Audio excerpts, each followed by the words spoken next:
Anh ơi, look on my stream. Suddenly there's an advertisement.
Hola, camarada. I think that you can hear me. Give me a second. I'm fixing the volume a little bit. Hi, everybody. You can hear me, right? Ija, can you hear me? Yeah, you were overmodulating. Did you hit it? I know. I fixed it. Okay. Yes. Luna is the ultimate overmodulator. There's no microphone that can contain her voice. My voice is so high that most of the microphone cannot pick how high my voice is. It's just like cut it out, cut my voice out. So everybody, hola camarada. Welcome, my famous host is in the house. Welcome, hi everybody. Here's the thing. Welcome. I am Luna. I'm a Vietnamese communist born and living in Vietnam, and welcome to my Mooncast today. And I can tell that there are a lot of Spanish and Espanol speaking, Portuguese speaking comrades in the chat right now. Welcome, everybody. I do hope that by the end of this year, I can add, Spanish and Portuguese subtitles into my channel. I'm working on it, and also at the same time, uh, I will learn Spanish and Portuguese next year. You better pick one first. Spanish. It's going to be extremely confusing to try to learn both at the same time. Yep. I think I will try to learn Spanish first. Then if Portuguese. Anybody wants to, we used to. Okay. Hi everyone. Hola. EJ, this is my partner. Yo soy American. Y yo estudiaré español in high school. Pero no, I don't remember any of it. That's very embarrassing. Don't tell Senior Moore, my high school teacher, that I forgot all my Spanish. But anyway, we used to have community subtitles on our channels, but YouTube got rid of that. Yeah. But now we can add community subtitles. Editor. Yeah. So if anybody wants to volunteer to add subtitles, we definitely will accept your help. Really appreciate that. Just email us at lunaoid.channel@gmail.com. Yes. Please type in the chat. Thank you so much. And there was a comrade who offered that help, and I will look for their email and I will contact that comrade, that Spanish speaking comrade. It's really awesome. And yep, because I am already speaking 4 languages like Vietnamese, my mother tongue, English, and also Chinese, and also some Korean. So I hope that by learning the 5th and the 6th language would be easier for me. And my target would be Spanish and Espanol and Portuguese at the same time. So yeah. So I really hope that I can do that next year. I really wanted to start like at least the end of this year, but I was too busy and middle of like huge thing right now, so I can't have enough time. But swear to God, next year I do it. And yeah, some people who spoke lots of languages told me that after your brain kind of get used to more than 3-4 language, that's going to be very easy to grab the next one. So hopefully it'll be faster. Yeah. Well, you have a good aptitude for languages too. Yeah. Do you want to, speaking of languages, are you going to tease the other thing? The other language thing that's coming up soon? So what language? Oh, and I also, this is my another big plan that we're having. I think that by the end of this year and early next year, I will also have my own Vietnamese speaking channel where I talk to, I reach out to my own Vietnamese comrades and my what do you call it? My target, my purpose is that I would be the connection, between Vietnamese people, actual Vietnamese people living in Vietnam and the Western, like leftists, especially from the global South, as a global South country. And yeah, by the end of this year and by early next year, I will start having that kind of new channel that Luna in Vietnamese and talk to Vietnamese. So yeah, hope that you will support that. And of course, I will have English subtitles or Vietnamese subtitle, like interchange each other like that. So yeah, that's a sneak review of my plan for next year, and hopefully you can support me too. By the way, EJ, if you're watching, can you bring me the book that we are working on, our book? Because some comrades in the chat asking about the progress of the book. Look in front of you. Oh, this is literally it. Okay, so, gosh. A lot of people are waiting for this. I know that we are very slow on this, but this is a book that I've been translating. This is the draft version, but it's thick like this. Hold on. Yeah, this is awesome. Yeah, like this.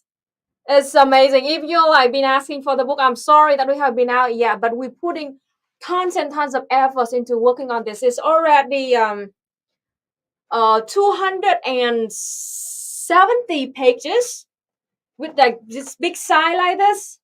So if we choose smaller size, it could be up to 400 or 500 pages. So literally a novel size. So, and I mean, this is our effort working on it. We finished everything and we print it out. And then now we are doing the last step, like you call it like proofing or something, that we read the book once again to find all the typos or any problem with it. So like we read and we have a red notes on it because like we want to change some in the book or something like that. So yeah.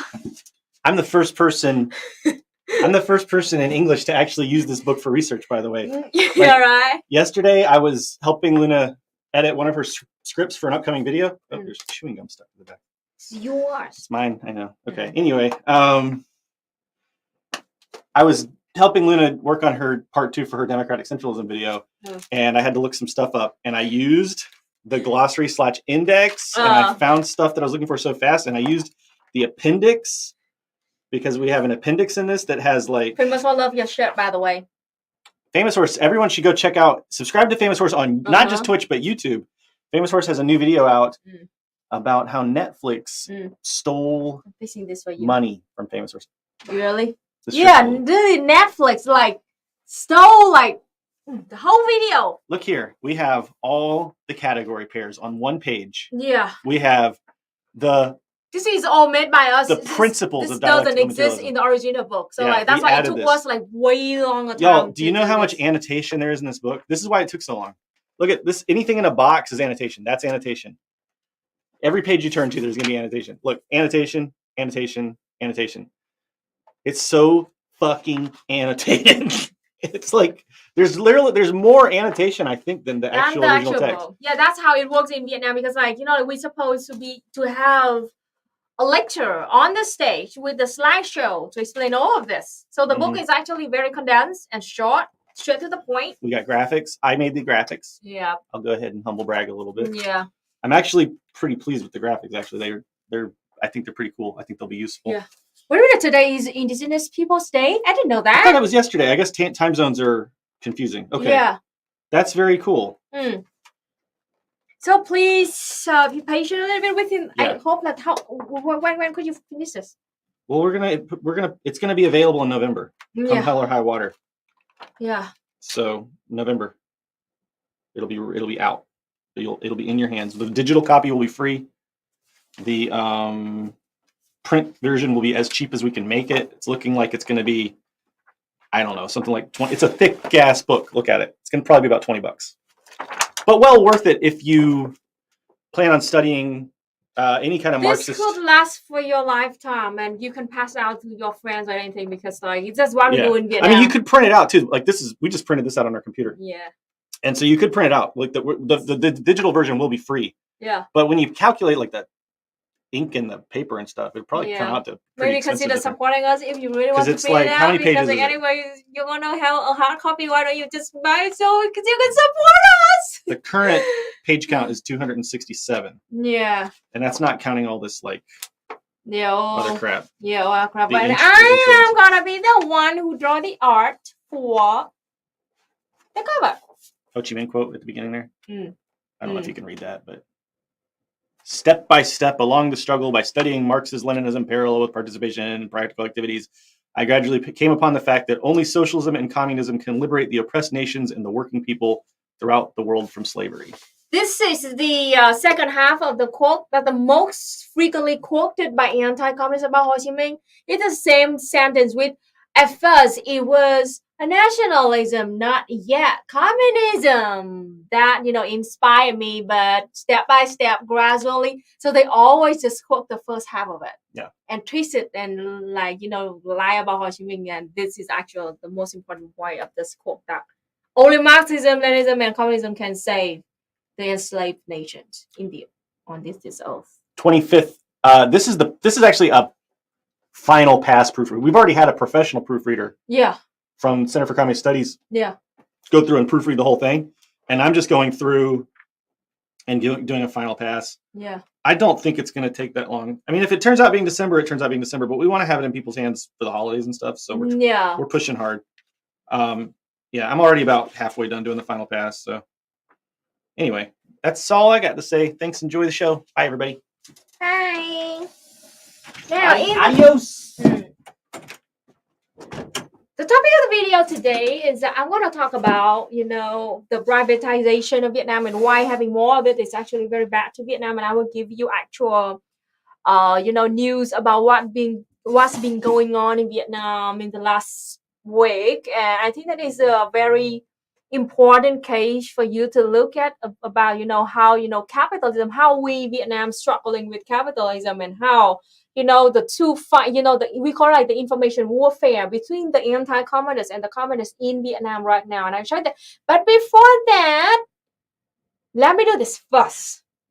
I wanna cut my hair. It's so long already. The last time I cut my hair was, I also did it on stream during the COVID, I think last year. And now it's so freaking hot, long already. And I cannot stand it. Look at how long my hair is. It's just like about a year since the last time I cut it. Now it's like this. Can't stand it. It literally, my hair literally now is touching my butt. And it's so heavy. And it's so miserable. And if I don't comb it like twice a day, it would turn into like a bird nest or something like that. So I can't. So I'm gonna cut my hair now. All right, let's do it. Here's my comb. And having long hair like this is gonna cost you a lot of money and effort on like hair conditioner, because if you don't use hair conditioner, your hair is gonna be like straw, as dry and hot as straw. Oh my gosh. And my hair also, this like if it got exposed to the sunlight for too long, it will turn into brown. To this camera, you cannot see it, but actually in real life, my hair is actually very brown compared to the average hair color of Vietnamese, which is pitch black. My hair is actually brown. Now let's do it. Oh, I can't wait. So is it the pain of having long hair is this. You always feel like your hair is as heavy as, like, I don't know, there's a ton of hair on your head and it's very heavy. And if you have a migraine, that's gonna be even way worse. And at the same time, I cannot tie my hair. I cannot have a ponytail on my head because my hair is too heavy and too thick. But if I do that, it'll literally hurt my skin on my hair because, like, too heavy, so it drag my hair skin to the back, and it's really painful to carry it. And my hair grows very fast, so don't worry. If I cut it now in less than 1 year, it will be as long as this. So I don't feel any sorry for my hair at all. Too much. I have too much of hair, amount of hair. All right. Oh my gosh. I'm hoping that. What if this is the first moment that somebody ever watched my channel and see I'm doing this, and I would look like the main character in The Ring, the horror movie. The ghost that walk out of the well with a long hair like this. Oh my gosh, I hope that it won't look scary to you. But anyway, it's not hard actually to cut the long hair. Oh gosh. All right. Let's tie it up. Oh my, I have so much hair. God damn it. Crazy. Oh my gosh. This is how long it is. The camera cannot even pick it up, like the length of it. Okay. All right. This is how my hair is, how long it is. What does this look like this if I have a ponytail in front of me? A ponytail. Now let's cut this. How long I want my hair to be? That's right. Yeah. At least I cut out half of it. Ooh, boy, oh boy! A moment of bravery. Hi, Zan. Look at this. Cut it. Okay.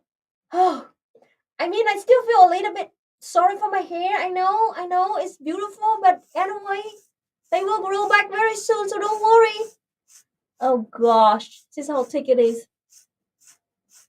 Oh gosh, how long would it take? Gosh, jeez. Jesus Christ. Okay. Well, kind of miss it already. I will leave it. Oh, should I help? No. EJ, take this. What? This is my second Luna ponytail. Mm. I'm starting a collection. Where's the other one? The other one is in the box out there in the hallway. The other one's longer. This one is longer, I think. I'll have to find the other one and we'll compare. Where can I get a rubber band? I don't know. Somewhere. Maybe on the bedroom. I have a bunch. God. Okay, and then... Okay. I'm not like... Okay, like this. I feel so much better. It's so much lighter. Oh my gosh. Kind of interesting, actually. When I look like this, I have to fix a little bit off the camera, but long story short, it's kind of okay. I cut this a little bit, I think.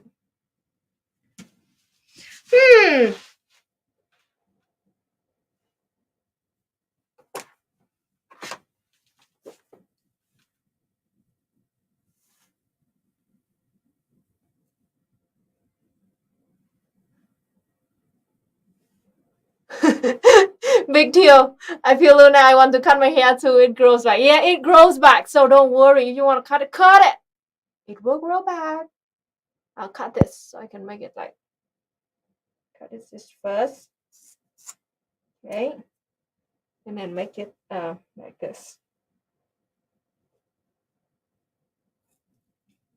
Actually, like lots of people pay a lot of money on like cutting their hair on the hair salon or something, but like, hey, I am not really worried about my hair or how I look with my hair, so actually I mostly just do it at home.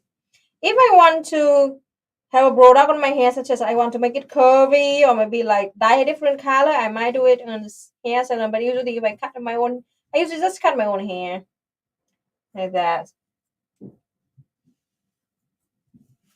All right. What are you doing out there? He's been looking for my own hair. Good luck looking for it. I can't find it. Okay. Oh well. Here's this one if you want to clean it up a little bit. Oh man, this is it. My old hair. I don't miss it though. I can turn it into a wig, right? Or I can donate it actually. If it's long enough. Lots of people usually take it longer. Oh my gosh. Okay. By the way.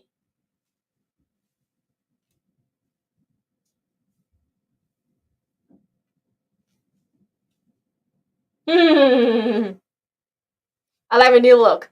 Actually, I'm thinking about should I have a pixie hair? Maybe next year I do that. You know, super short pixie kind of style. But anyway. Alright. Maybe I can cut it this a little shorter even want. Should I do that?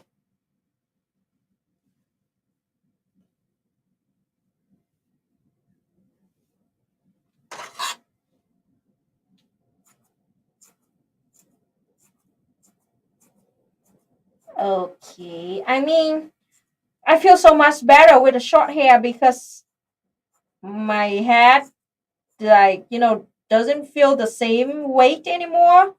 So much better for my feeling. All right.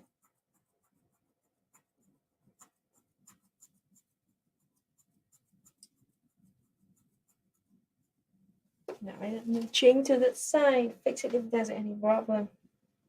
Okay. All right. Here it is. Very long here.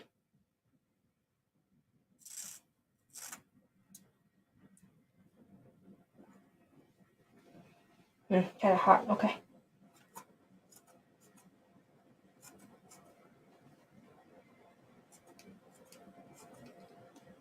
All right. So right after this, I start talking about the main topic today, which is, you know, like how Vietnam is struggling with capitalism and the biggest story right now is about the gas price, because of all the things that been going on in the world right now, in Russia and Ukraine thing with NATO.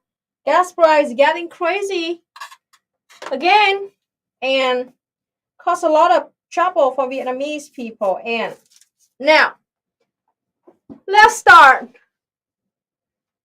with this. I spent the whole 2 hours this morning making this, so I hope that you appreciate this. Give me a second. Where is this? Did I lose it again? Did EJ just close it or something? Or did I close it myself? No way. I saw. Alright, give me a second. Where is it? How did I lose it? So, it feels so good. No hair. No heavy hair anymore.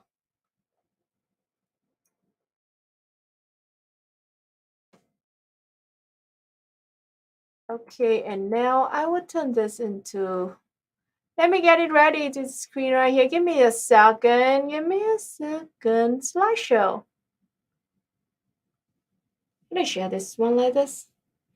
Oh, I should change, actually. Escape. Okay, I should go to escape, and then I change the screen here. I'm sorry. Here, and then put the StreamYard here so I can share it like here. All right.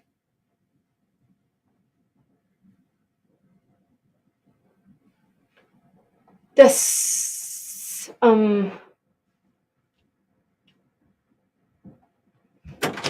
don't know if it's already in your presentation, but maybe you should start with how things have gone up to this point. Are you gonna, like, your video on gas price? People are asking like about subsidies and all that, the basics. So, do you know what I'm saying? You know what I'm saying? I know. Go away. Bye. I got.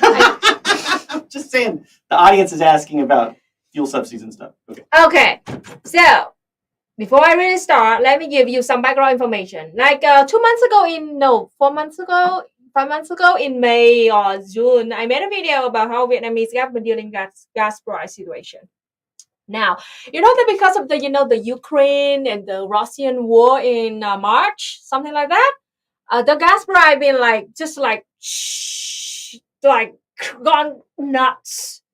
And then that was why Vietnam, it affected terribly on the Vietnamese economy and the daily life of Vietnamese, because we pay so much more, like 50% more on gas price in like a month or something, a month or two. It was like terrible. And 2 months after that, the Vietnamese government got an emergency meeting to talk about that, and we trying to reduce the gas price using all the things that we can. And yeah, I have that video already, and I can show you in my stream. You want to give me a minute?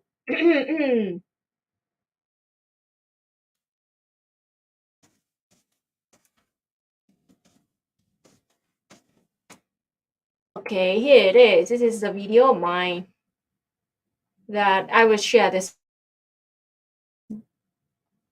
Okay, this one, Chrome tab, this one. Okay. So this long story short, in this video, I show you, the inside of how Vietnamese government talk and to try to lower the gas price. And it after about a month after this meeting, the price seriously got down back to normal, even like back to the price of 2020 and 2021. And we were, Vietnamese people were very happy about that.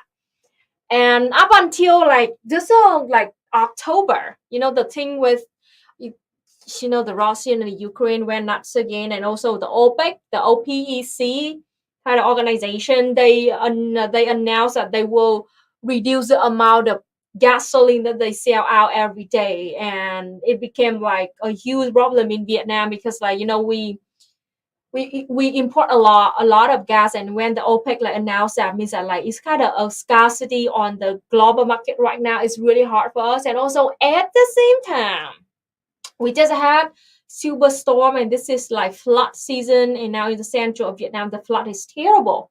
And actually the flood is what, to see over the few months, from March all the way to May and June, the price was terrible in Vietnam, the gas price. And then right after the emergency meeting, the price just like got down and down and down and down here. And today, like even lower than the year in 2021. And Vietnamese were very, very, very happy about that because I saw it did work, that our measurements, our measures to lower the price, it worked. And now because of the situation, the war got escalated. OPEC announced that they will sell less gas to the global market every day. At the same time, the central of Vietnam got terrible flooded, and that is like the central of Vietnam is like the road of the to transfer the gasoline from north to south of Vietnam, we must go through the central part. So that is why, like, because of the flood and the super storm thing right now, it got affected. It affected a lot. The the chain of our oil. That is why the price of gas now is going higher back up again, and also like the problem of the supply chain got solved for 5 to 7 days. Yes, CJ? Your internet connection is bad. You need to refresh, I guess. Okay. You look like a potato. I'll be back in a second.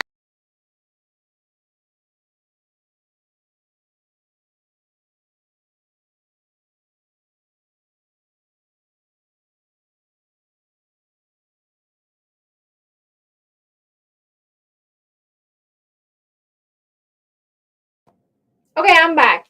My internet just went bad, so I just like refreshed my browser. I guess it's big enough. So, long story short, the supply chain of gas in Vietnam got blocked for 5 to 10 days to like clever name raid. Oh, welcome, Raider. It's the clever name crew. So yeah, welcome, Raiders. Hi, everybody. I'm talking about the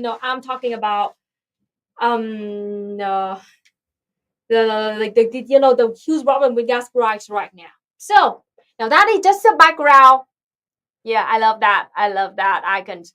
Back to the main point. I just gave you the background information of what's going on in Vietnam right now. Now I will show you the main point of the video today, which is this. Give me a second. I have to show you this. Give me a second.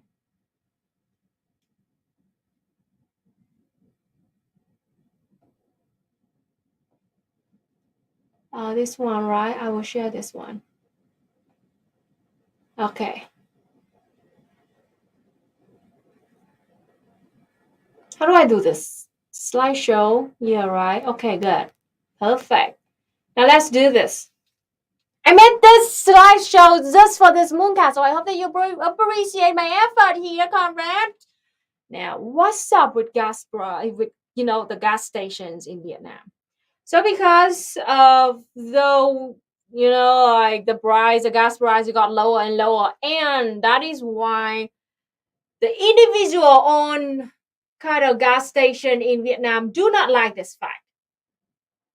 So, and they heard the rumors that by like yesterday, the government will raise the price again because of the global market, the price got crazy again. So for the last like 2-3 days before the day that the rumor said that we will raise the gas price, individual owned gas stations refuse to sell gas due to they have like no profit here. So they just like close the gas station, and they say like with the selling for a few days, and they are like waiting for the new supply. But we Vietnamese people, we know for a fact that they just don't want to sell gas anymore because they want to wait for a few more days so they can sell it with higher price. Asshole. This is what is it? Capitalist. Yeah. And this is so terrible. Look at this. All they just say like out of gas. Out of gas. Or like even though some, individual own gas station, they still sell gas, but they only sell with like a person can only buy $30 for per motorbike. Like a motorbike can only buy 30 VND. I'm sorry, it means like $1.50 of gas. And for car, you can only buy like 300,000 dong, which is only $14.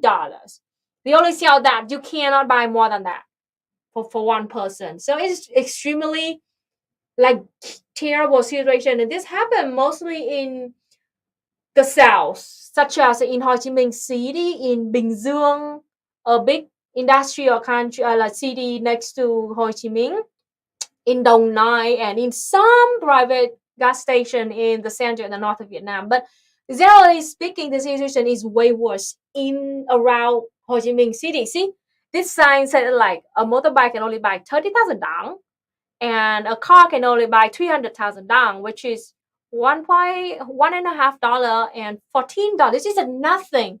This is nothing. How much gas can you buy with like $1.50? That's crazy. So that is before, because of like those individual owned gas station, they refuse to sell gas. So it puts like terrible pressure onto the national owned gas station.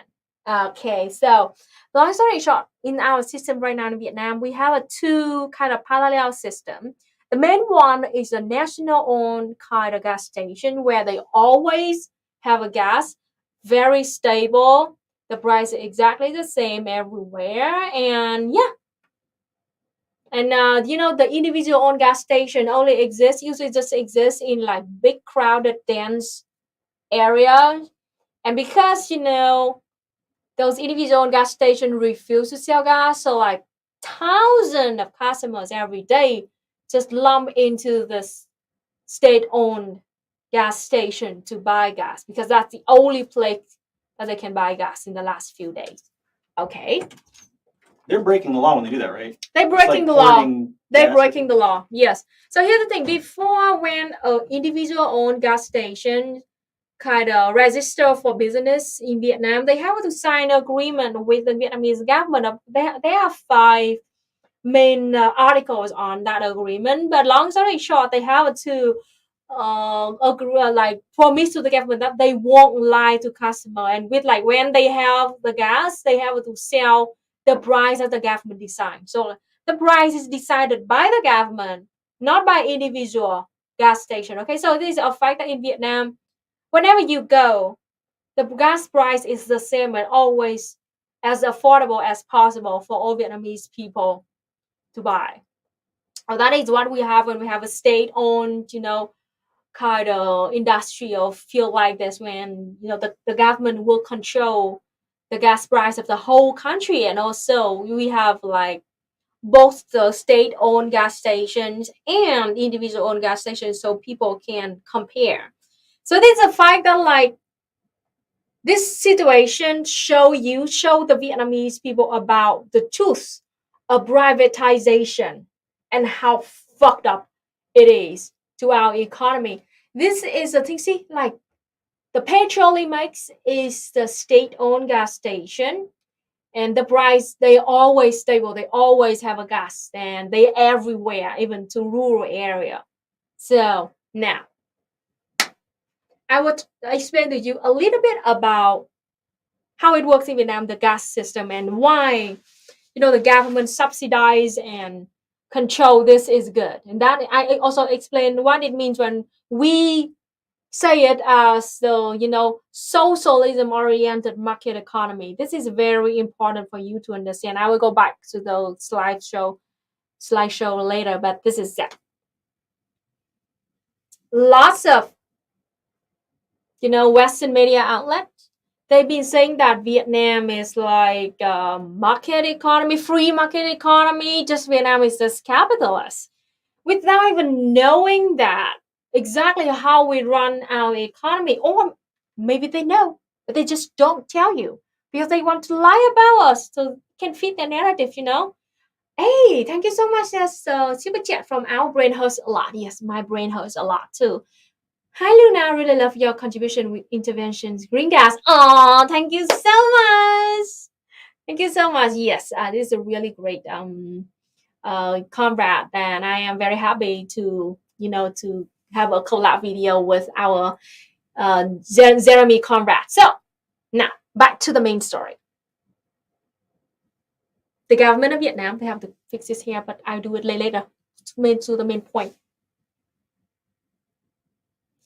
What we mean when we say Vietnam is socialism-oriented market economy or socialist-oriented market economy, and it is not a free market like at all, is this. On an important fields such as, the energy, electricity, water, it is controlled by the government, and it means that this. It doesn't mean the government will set the price high and they force everybody to do it. Just like not like you think at all. What I mean is that we always make sure that the price of these very essential products always as low as possible, so every single Vietnamese can afford that. That is what we call socialist-oriented market economy, because the government has strong regulations to control that thing. And another thing is that this because of a government also has price stabilization program for food, so we can maintain our food security. Also very important. It means that the government set the top price, we call the ceiling price or the highest price that a company can sell on this special product. They cannot sell higher than that. If they do, they will be severely punished. Their business license could be revoked forever if they broke that law. So that is the government set the top price that a company can sell for specific products. They cannot sell higher, and we always set the price as low as possible, affordable for Vietnamese people. That is why things in Vietnam are mostly cheap. That is why lots of people Westerners start to go and leave and retire, have a retirement in Vietnam because of very affordable food and affordable healthcare, healthy food too. This is what we have, because we do not let the capitalists control our whole economy. This is not a free market at all. And everybody who says otherwise, they are either being heavily indoctrinated by the right-wing Western media outlets, or they know it, but they still lie about it so they can, control the narrative and against Vietnam. So now, again, my point is that Vietnam is not a free market economy. No, the government has strong regulations to control the capitalists, to protect, the Vietnamese customer to buy this. So that is why usually in Vietnam we have two different sets of price for domestic and price for, the outside trader or something like that. So for example, rice in Vietnam, because of price stabilization and the strong regulation in Vietnam. So inside Vietnam, the domestic prices for rice is very cheap and very affordable.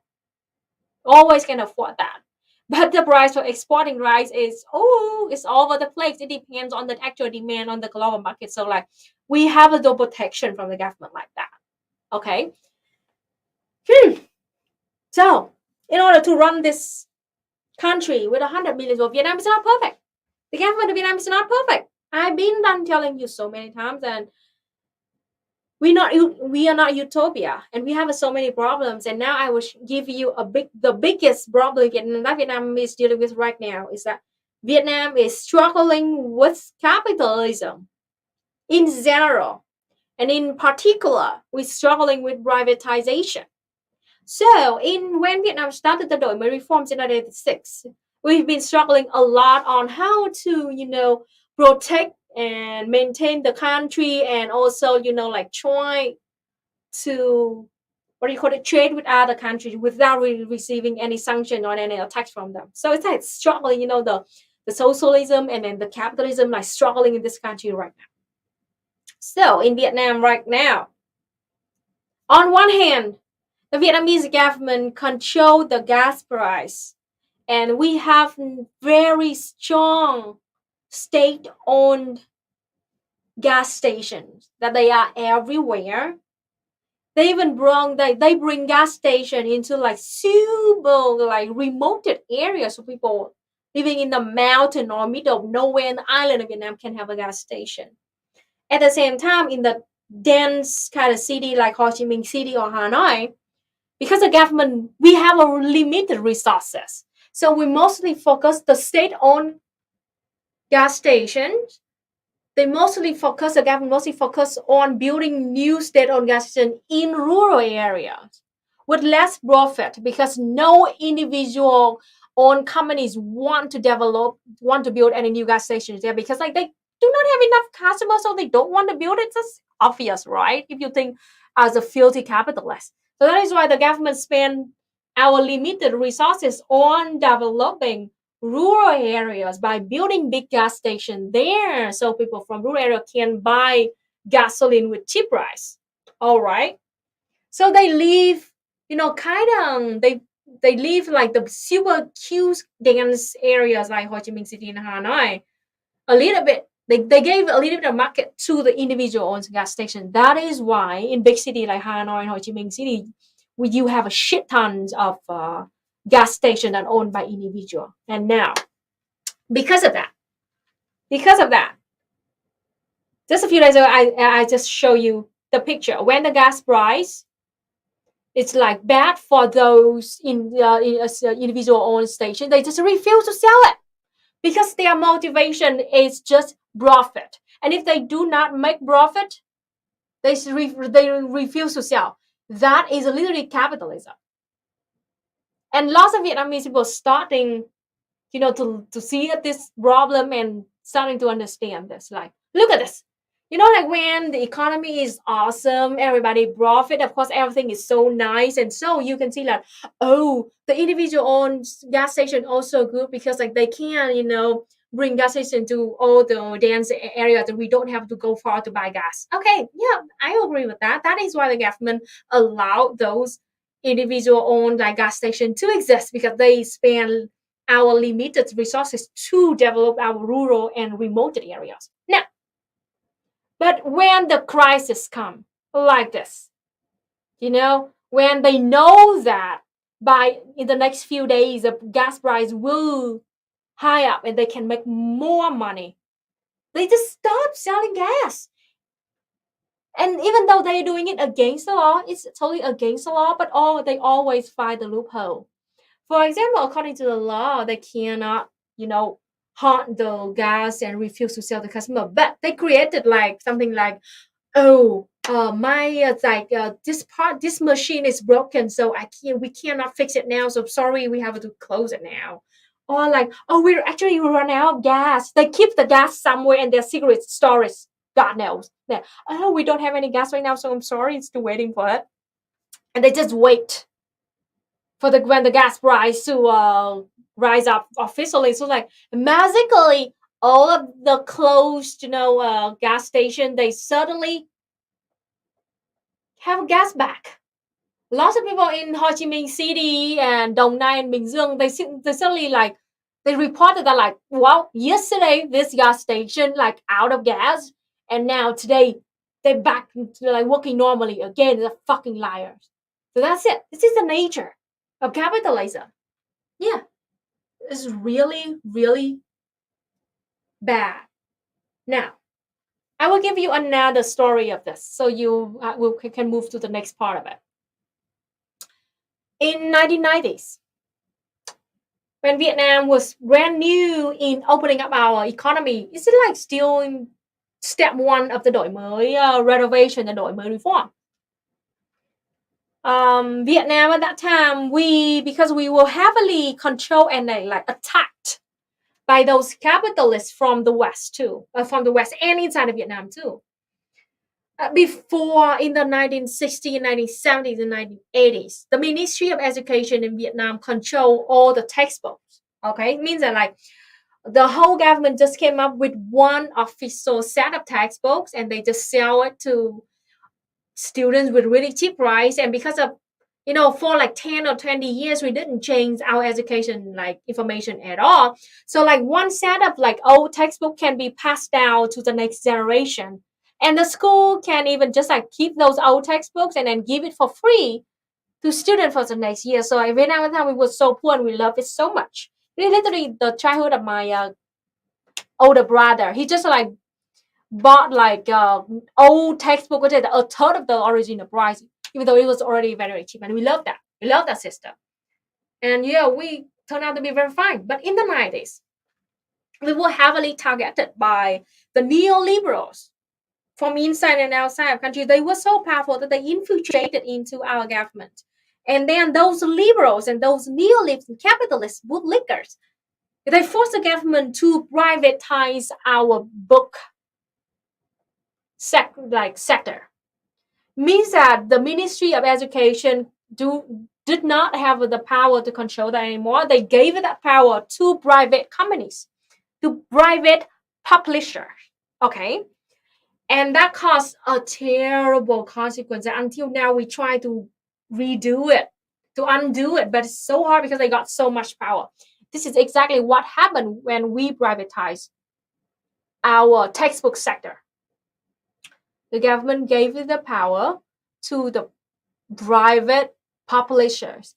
And then each of the private publishers have their own what do you call it, group of professors. Okay, they all claim to have to be the best and best. So they sit, those professors, they sit together and they came up with their own fucking version of textbook for students in Vietnam. And then they just like bring the 4 or 5 version of textbooks, and then it caused like so much confusion into the school system of Vietnam, because before that, the whole country just used the exact same textbook that printed by the Ministry of Education. Everybody shared the same exact kind of system of education. It's so much easy to control, and to help with the education system. But now, each of the population have their own version. So like this school choose the publisher A, that school choose publisher B, and that school choose publisher C. It's like chaos. It was like, what the fuck is this? And it's also very hard for us to that we have to have a final exam for education and for university, because like each of the publisher have their own set of textbooks. So it's like we don't know what is the standard, the basic knowledge, so we can set the questionnaire, the exam question for the students. It's fucked up. And okay, now it got worse and worse and worse because of this. Before that, when the government still like subsidized that kind of textbook thing, over 10 years, nothing changes the textbook. Fine, everything's still fine. It just goes. But now, every single year, nowadays, every single year, those individual book population, they change just a little bit of the content of the textbooks. So it means that what? Means that after a year, those all brand new textbooks gonna thrown to trash because the information changed now. So we cannot use an old textbook. Oh, everybody have to go buy new textbook now, and the prices got higher and higher and higher. So that is what you have when you let the capitalists control a very important sector in our life, which is education. Instead of working together to put the price as low as possible and put the standard knowledge, like textbooks, so students from other country can study with the same standard like that. Now, every year they change a little bit. So we have to buy brand new textbook every single year. And I was born in 1991, and my first grade was in 1997. And my generation is the first generation that Vietnam privatized book. And I am literally the lab rat. I was the lab rat, and it sucked so much. My family was so poor in the 90s, very fucking poor.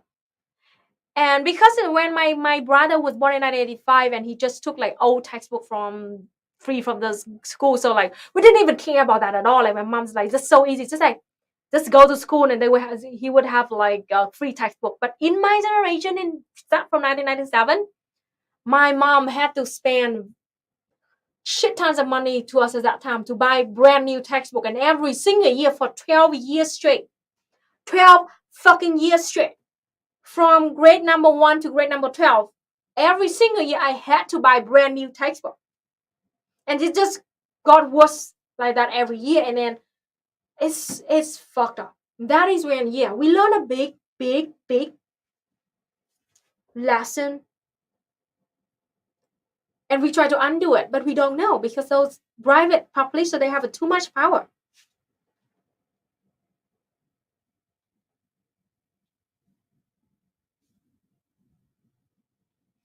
And yeah, now the same thing in Vietnam. That is the thing when like the liberals and neoliberals in Vietnam won, and they literally forced the government of Vietnam to privatize our education sector. Now they have been doing the exact same thing.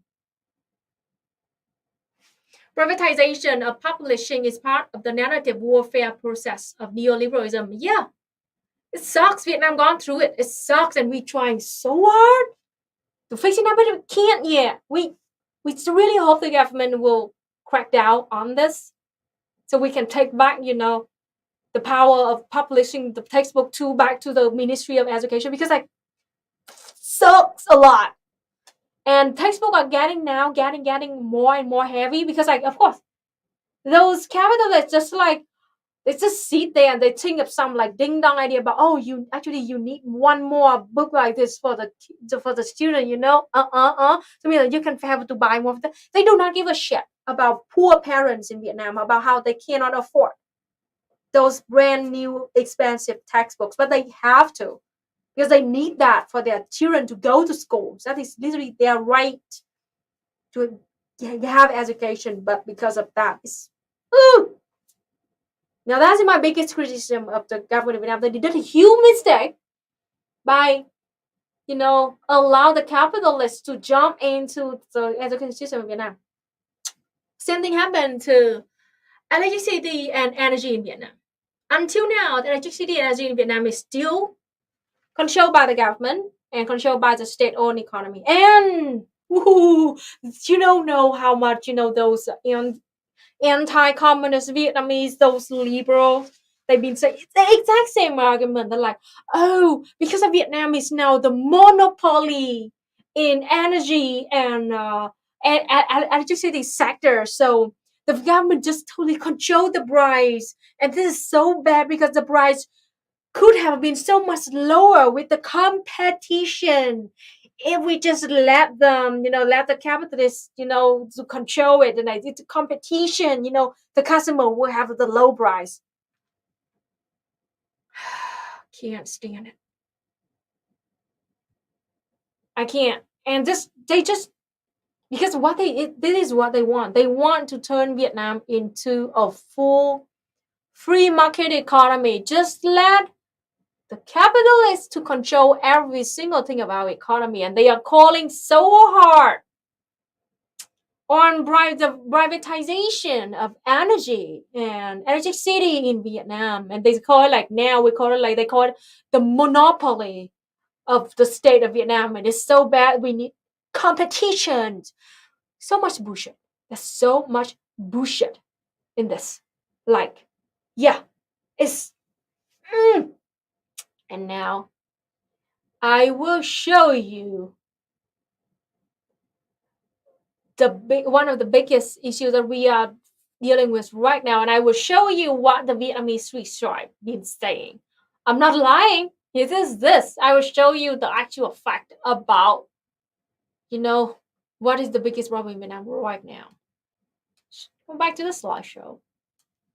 Okay, now this is it. Go back to here. Okay, see? And now everybody just say like, well, lucky that the energy in Vietnam still state-owned, because like when it comes to crisis like this, we always can just go to a state-owned gas station to buy gas price, because like all of those individual owned gas stations suck, and they're just fucking asshole and greedy, and they refuse to sell gas.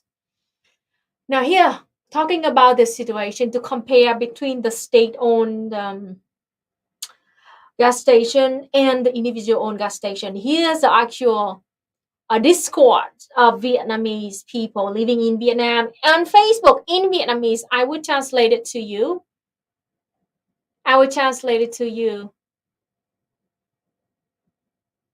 Okay, yeah. This is also a question that, yeah, you might question, because I just talked about how Vietnam did a big mistake in the 90s because of the liberals and the neoliberals, like infiltrated into Vietnamese government and turn this into shit.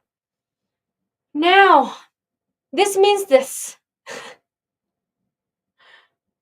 Yeah, I blame the Vietnamese government for allowing those liberals and neoliberals into the government in Vietnam. And it's also say that, like when people saying Vietnam to be like, evil, communist, authoritarian, like in this situation, I criticize Vietnam of not being authoritarian enough because like they fucking infiltrate into our government and turn the whole sector of education into shit.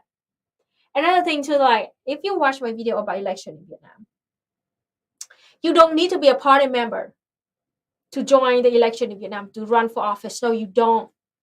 So the thing about Vietnam, one party run country, authoritarian, totalitarian is bullshit. Because literally, yeah, we do have liberals and neoliberals and capitalists in our government and in our National Assembly affected by them like horrible. And I want Vietnam to be more authoritarian in kicking them out because they just fuck everything up. And it also showed that what we have been dealing with. The bad actors, Asian provocateurs, are able to infiltrate into this government in Vietnam to fuck everything up. That is very dangerous. And we, Vietnam, today we are trying so hard to fight against this. And they are very insidious because they always claim themselves, to care about Vietnamese people. Like they only just care, those neoliberals, and they only care about the Vietnamese people. They want Vietnamese people to have the lower gas price and lower electricity price. So they want privatization of it. Like, what the fuck? You see? They take cover, like I'm Vietnamese and I care about Vietnamese people. So the government of Vietnam have to privatize this sector. They are very insidious. Super, extremely insidious. And it also the same thing is that like as I just said that I wish that Vietnam being more authoritarian and kicking them out, but you know what? We can't do that. In reality, we can't. Because if right now Vietnam immediately just kick out all of the liberals and neoliberals in our government and in our National Assembly, Vietnam would be like totally face like attack from the rest of the world for having no freedom of speech. No human rights. Oh yeah. And also like you don't allow different voices. Different voices are not heard in Vietnam. It's a fucking bullshit. Do you see how much bullshit we have to deal with? Huh? I know that we are not perfect, but we are fucking struggling right now. For just to bring the best for our people. And like if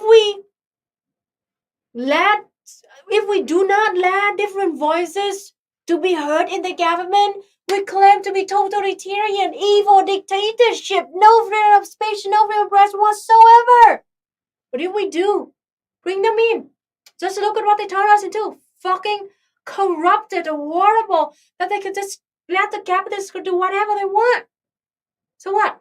The thing that I'm doing right now is to try to survive in this fucking world, to try to gain back, the control of our economy, and at the same time, we have to fight against those bullshit attacks coming from the outside of Vietnam, from the West. Like, I can't stand it because, like, dude, if I am in the National Assembly of Vietnam with the government of Vietnam, I would go nuts because, like, seeing the fact that those neolibs infiltrating to our government and turn everything into shit, and also at the same time, if we do anything about it, we might be sanctioned by the West because, like, oh no, freedom of speech.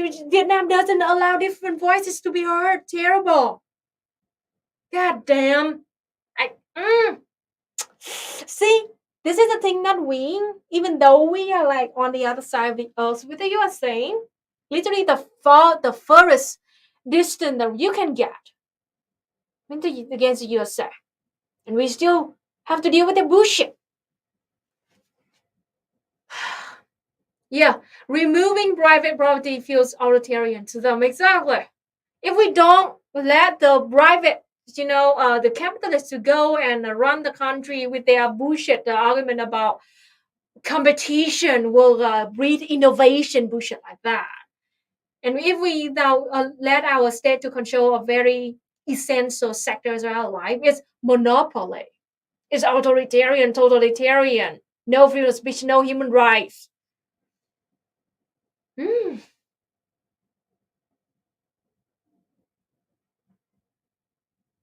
Now, I'm mad. I'm mad about it. Now, then let me show you the actual argument of Vietnamese people on Facebook in Vietnamese about all school books are privatized. Yes. Yes. They all privatized and it sucks a lot. That's bullshit. Yeah, that's bullshit. That is it. The biggest problem, the biggest mistake that Vietnam ever did. And 20 fucking years later, we still cannot undo it. Cannot. They're too powerful. Yeah, Kenichi know exactly. Is that like Vietnam will be sanctioned like North Korea if we did that. It will kick out all the different voices. Oh, gosh. I mean, yeah, this is the shit that we have to deal with. What socialism is this? Yeah, it is socialism when you have to exist in this capitalist hellhole. This is it. Like, Vietnam does not exist in vacuum. Vietnam does not exist in a vacuum. And even though we are trying so hard to build socialism, to sway our economy from capitalism towards communism, we still have to deal with the West, where literally they are 1,000 times richer than us. They spend billions of dollars every single year to sabotage and infiltrate into our government and to fuck everything up. That this is what we have to deal with when you try to build socialism in a capitalist hellhole, because you have to struggle every single day to fight against the hostile forces from the world.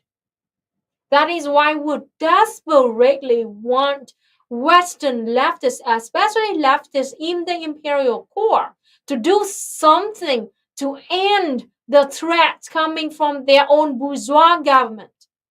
Desperately waiting for you to do some fucking thing. Okay? We had our revolution.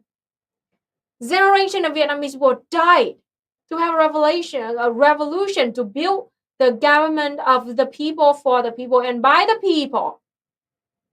Now we're struggling to build socialism, and constantly the imperial court threats us by funding tons of billions of dollars every single year to lie, to give you disinformation, misinformation, to sabotage us, and at the same time, they pay Asian provocateurs and bad actors to infiltrate into our movement, into our government, to fuck everything up, and then they can lie, so they can lie about it. Like, see, the capitalism sucks.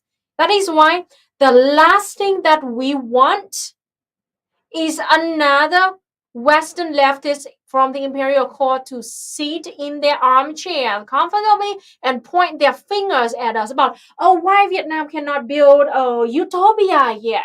Why Vietnam can build a full socialism like economy yet? Why Vietnam hasn't had a stateless classes and monetary society yet? Like, yeah, we can't. Because of fucking you. You failed so fucking hard to have a revolution in your imperial core. You failed so fucking hard to stop the threats coming from literally your bourgeois state.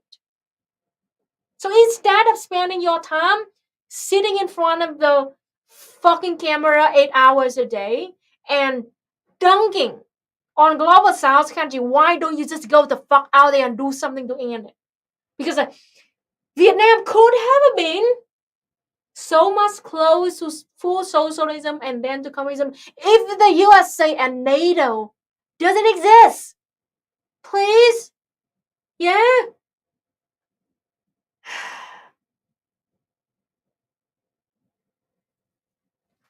Like literally those people, you know what? They You know those people who like do like sit like 8-12 hours a day in front of the camera and dunking on the global South country, you know, the victim of imperialism. At the one hand, they said that like we are not pure socialism, we're not utopia yet, we're not a stateless and class society yet, so we should never support them. You know, the Western leftists, imperialism, should never support us because we are not utopia. We're not perfect. We're not stateless and classes and monetary society. It sucks. We are state capitalists. Bad, by the way. Lenin should have voted for Biden because you have to choose the lesser evil in the United States of America. Like what? Like you see the double standard here? Like in the imperial core, you have to vote for the lesser evil. You have to support NATO. You have to support Biden. And then you have to vote for Biden because they are less evil. But by the way, the Vietnam country right there, they are not utopia. They are not like perfect yet. So you can't ever support them. You see the thing that, behind the curtain here? Like the double standard. You see the actual like narrative behind it? They are literally imperialists. Fucking imperialists and white supremacists, chauvinists.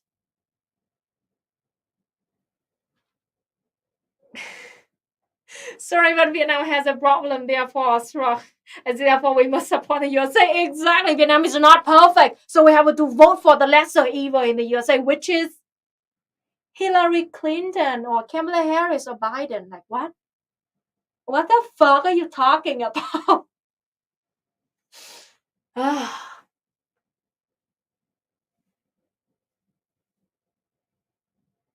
So, back to this. What Vietnam has been doing, Vietnamese people actually talking about privatization of the gasoline sector in Vietnam, okay?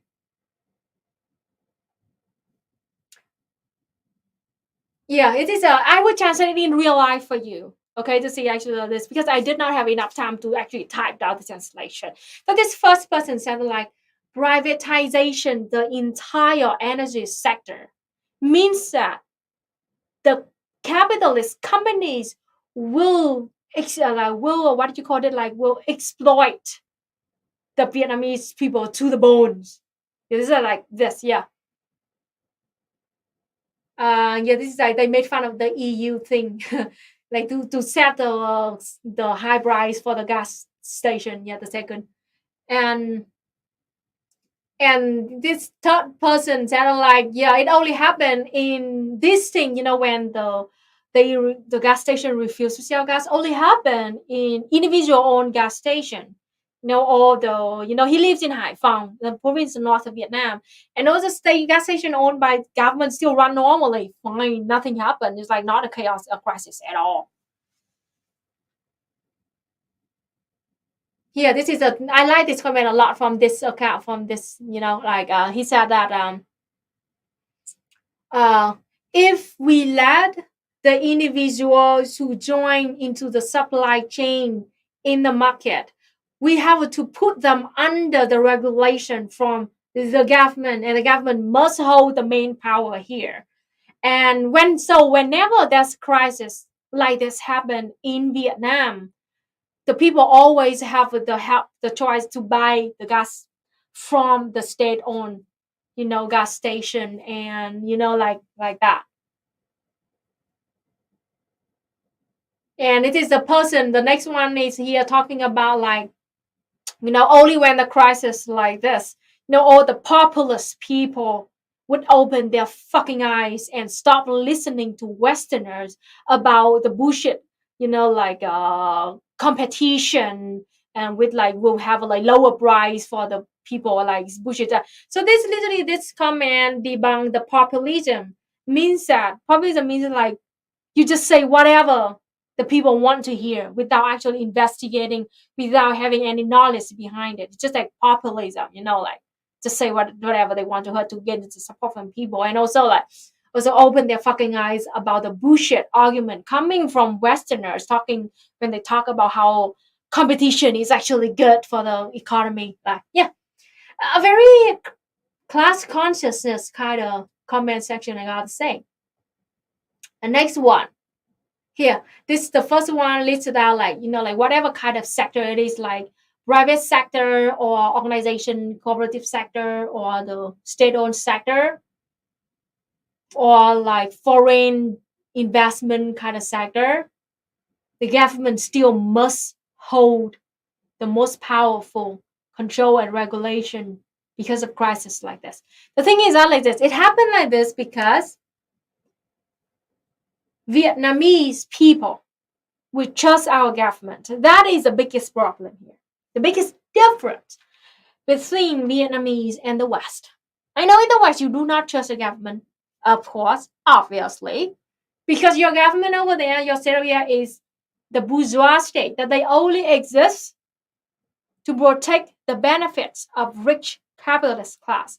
Meanwhile, in Vietnam, the government of Vietnam right now is the government that we had after the revolution, and literally the dictatorship of the proletariat.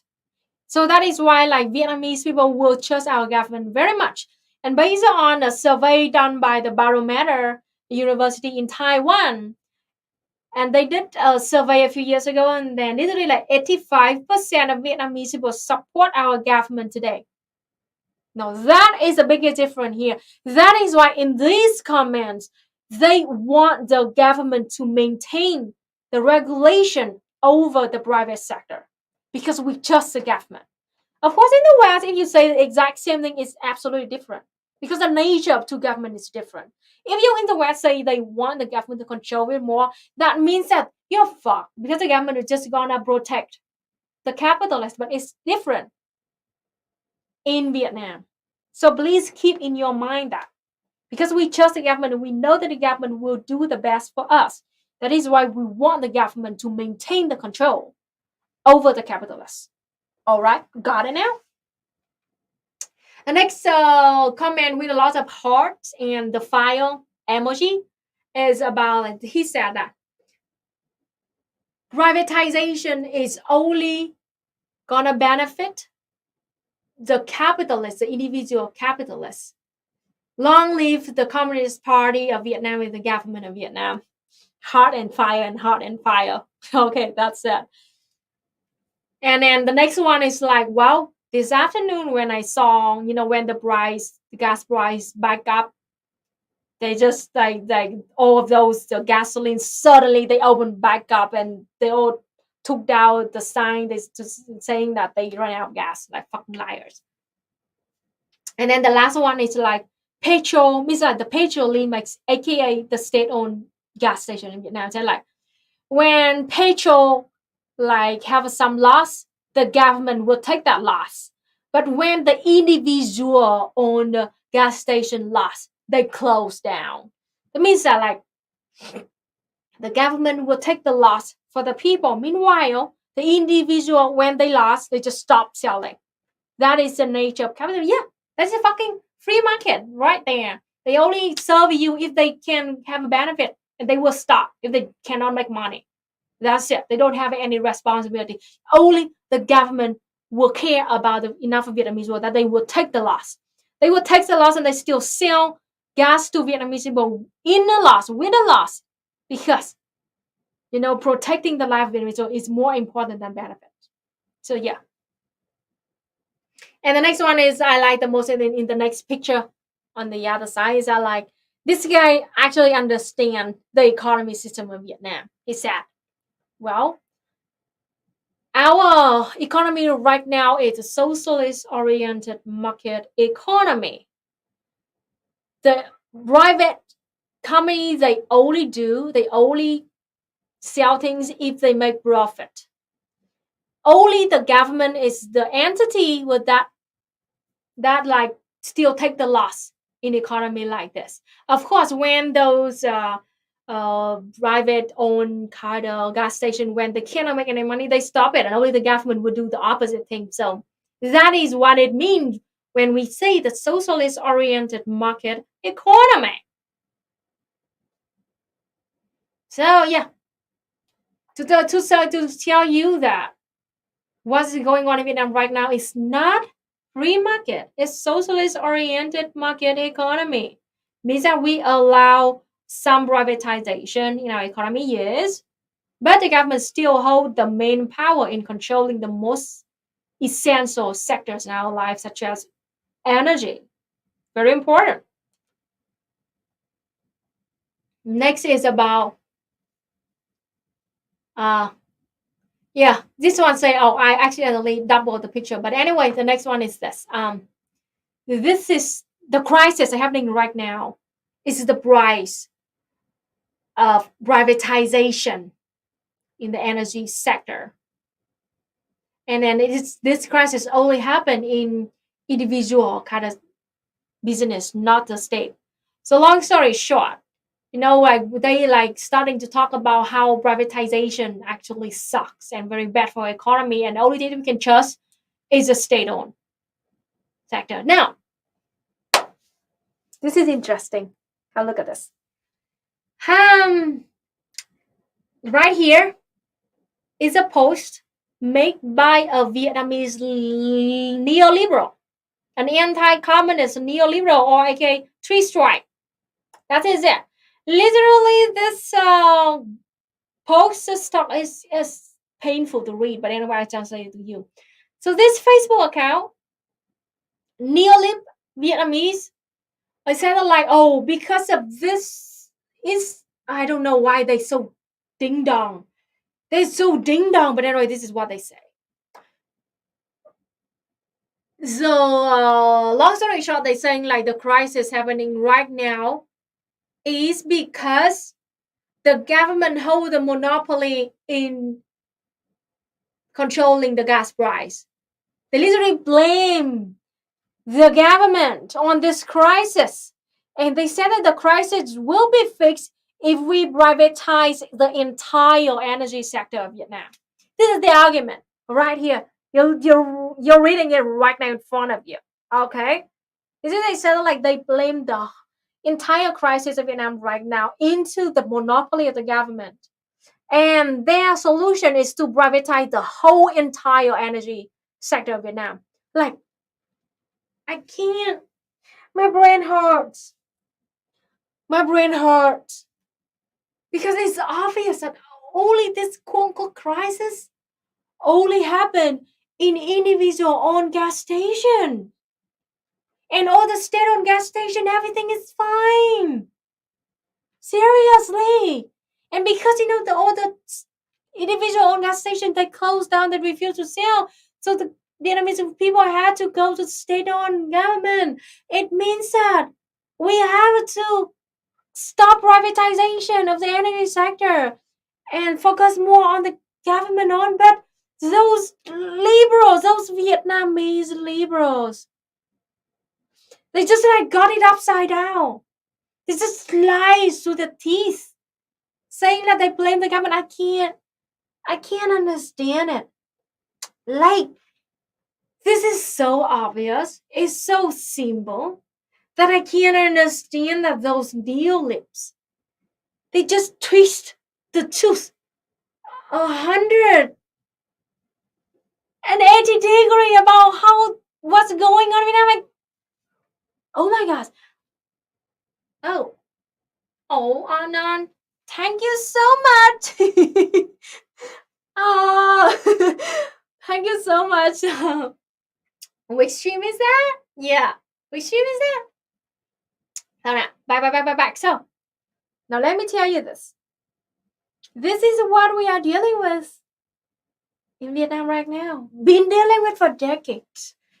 Yes, we're not perfect. We know we have tens of millions of communist Vietnamese living in Vietnam. We also have hundreds of thousands of neolibs like this. And they are very loud on the internet. They're very fucking loud. See? Look at this. This is what we have to deal with. The domestic Vietnamese bootlickers.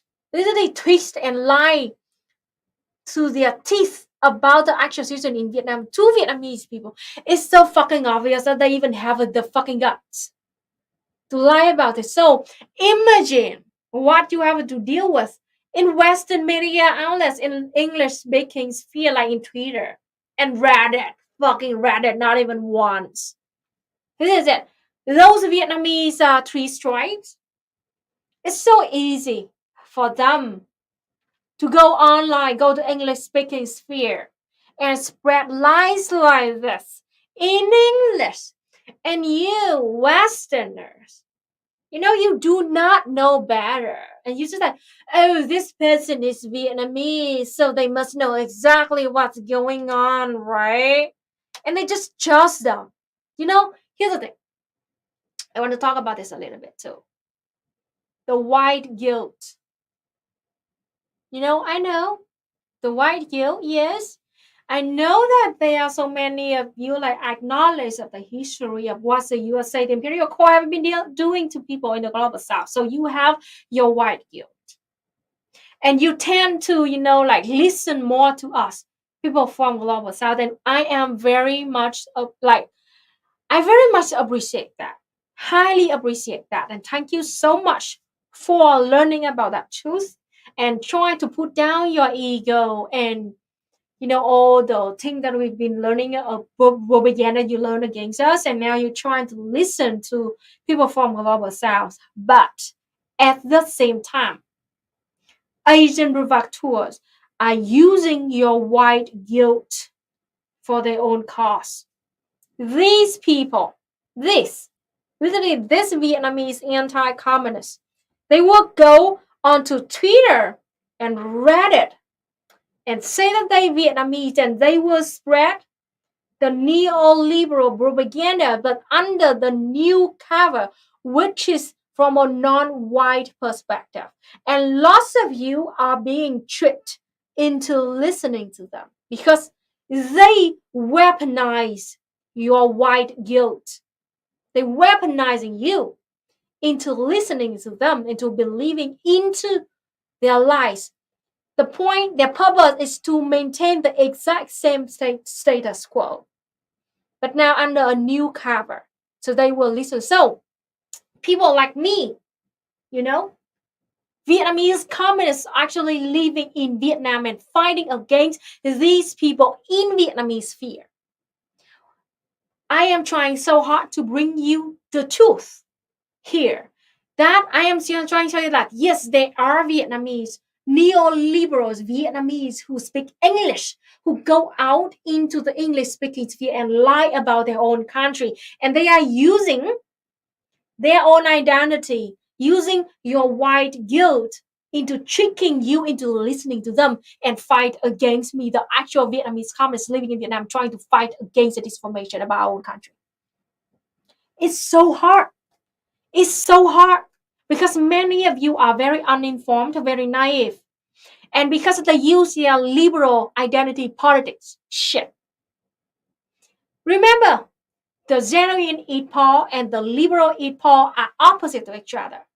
The genuine Eat Paul, like me, we bring up our identity politics so we can show you the truth about what's going on in this country from a communist perspective, from a true leftist perspective. But those liberal identity politics, they use their identity politics, they use their Eat Paul as the cover. The point is to maintain the status quo. Okay, like now me, when we fight against this lies, I also use my identity politics like, yeah, I'm actually fucking Vietnamese living in Vietnam, speak English. And I tell you that privatization is bad for our economy. Because that's obvious. Just look at this crisis going on in Vietnam right now. We do not need any more privatization. It's already fucked. We do not need more. But these neolibs, they also Vietnamese. They also living in Vietnam. They also speak English. But what? Their point is to bring more capitalism into Vietnam. Their point is to sabotage and destroy the government of Vietnam right now, destroying the dictatorship of the proletariat. Their point is to bring more capitalism, is to allow capitalists to control more our economy. Allow Vietnam to be the pawns of imperialism. See, we both have the same exact identity politics. We both Vietnamese. We're both living in Vietnam. We both speak Vietnamese. But we have opposite purpose. I want Vietnam to stop having privatization. I want Vietnam to be less capitalist. But those people, They want Vietnam to be more capitalist. So that is a very tricky part. And I don't know what should I tell you yet, because it's too tricky. It's so tricky that they use the exact same cover. And you, in order to understand them, you have to really spend time to investigate and read carefully behind the lines, read carefully to see their true purpose behind that. But sadly, the vast majority of Western people, including Western leftists, you do not have critical thinking. You just look at things from a very surface kind of level. Or if you see an account, you read the bio, like this bio say like, oh, they actually Marxist-Leninists or they anarchists. They are Vietnamese born and living in Vietnam. So every single thing that they must say about Vietnam is true. You just believe them without questioning. I never asked you to believe me everything I said without question. No, you don't. You don't do that. You listen to every single thing that I said and other Vietnamese said with a grain of salt. And you just listen, so you take information into your head. And you have to try to listen from many sides, from many perspectives, from many aspects as possible. Because of dialectical materialism, everything is complicated. And before you draw any conclusion, you have to just take the information into your head, calm the fuck down, go do some more investigation and some more research and talk to more from the different side. The thing is that like you have 2 ears. There's an expression in Vietnam. You have 2 ears and you have only 1 mouth. Why is that? You have 2 ears, so like you have to listen from both sides before you speak. And once you speak, you can never take it back. That is why you have to be extremely careful. Listen from both sides, analyze information in your head, and after you draw, like enough information about it, and then you speak out carefully. And be careful because you only can speak once. You cannot, it's so hard for you to take back what you've said. So be very careful about that. So, again, all the information I tell you right now, I just want to give you a reference. And if you want to learn more, go and talk to more people. You can even go and talk to these Vietnamese neo-libs to see what they say. Yeah, kind of, yeah, if you want to learn more from the side. But anyway, that's just it.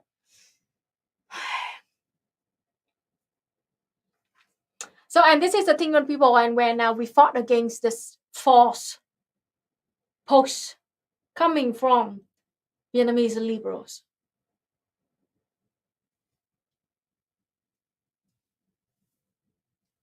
Yeah.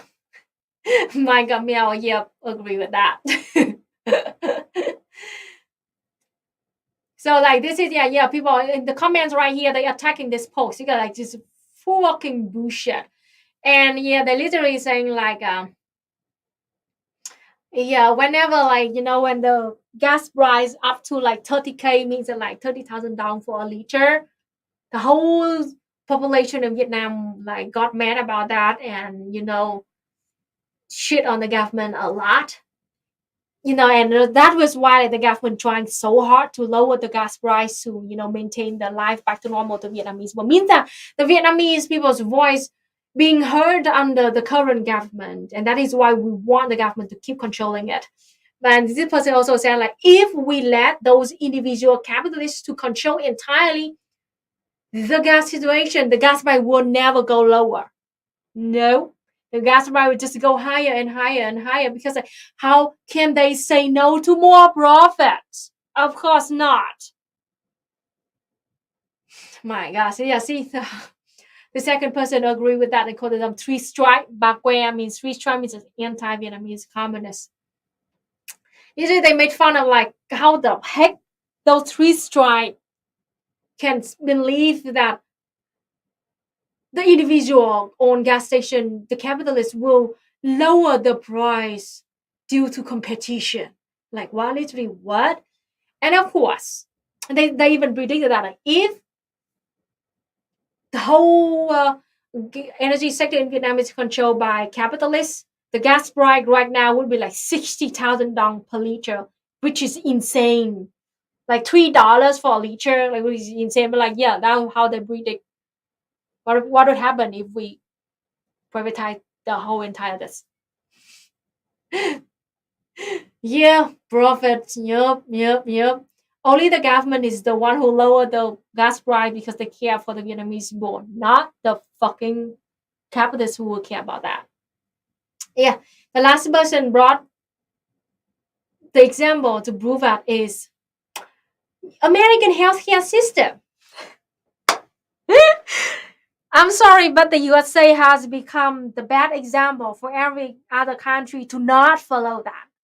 So, for example, this person to take out like, well, just look at what's going on in the U.S. healthcare system when they privatize the shit out of the whole system, and now it's too expensive and nobody can afford it. Yay, amazing.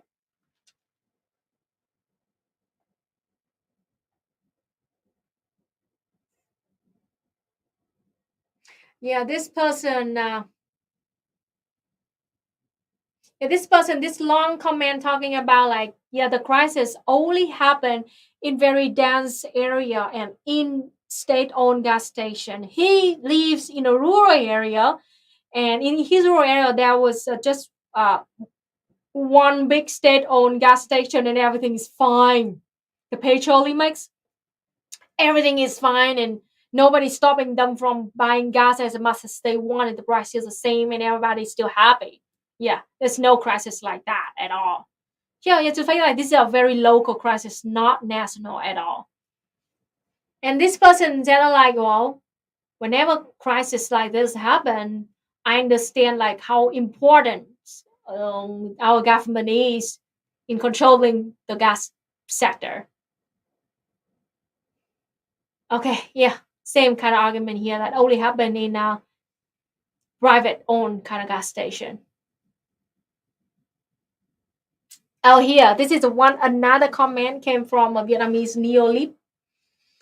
He said like, oh, about this issue, I still support the privatization of the entire energy system of Vietnam. This comment, the first comment, they got like two laugh face here, and then these are the comment that debunk them. Mostly like they debunk about like, what are you talking about? Like what? Like how? Why do you think that only under privatization the gas sector in Vietnam can be better?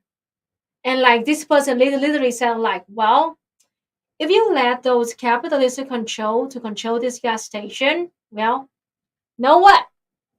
Whenever they feel like it, they will raise the price.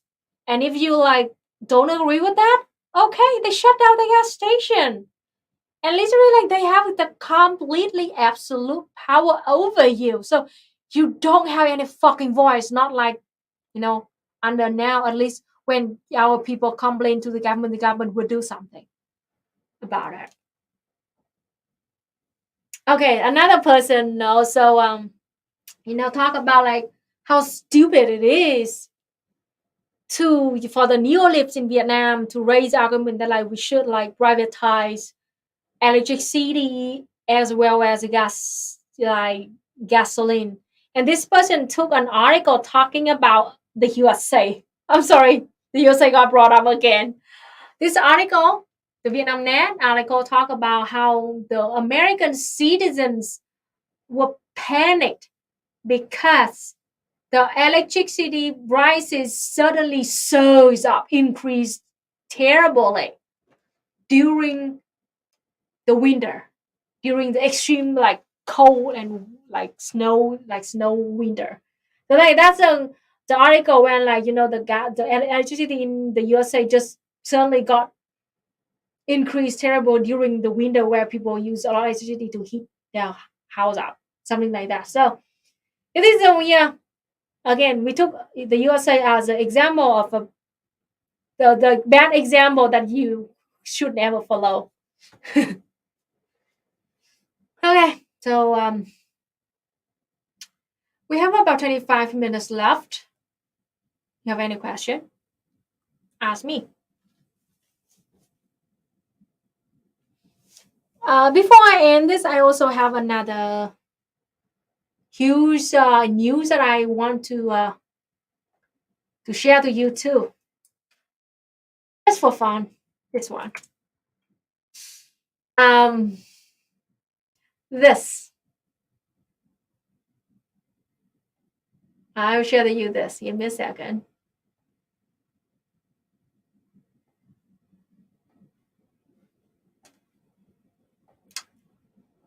Oh, no, wrong.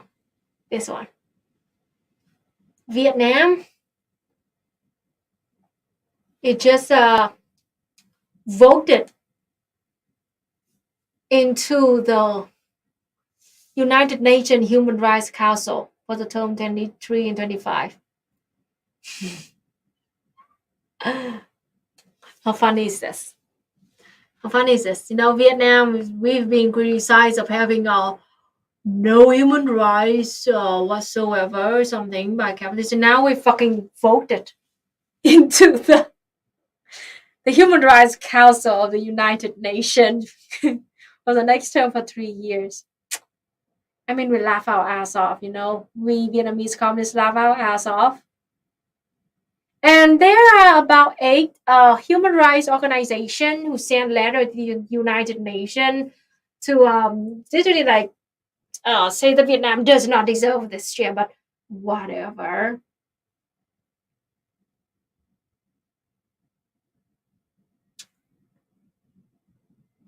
Let me show. Let me look for it. 8 tổ chức nhân quyền gửi thư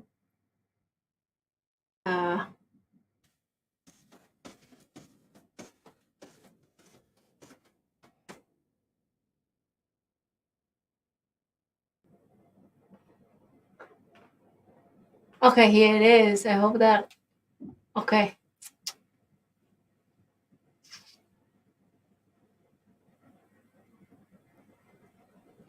Of course, this the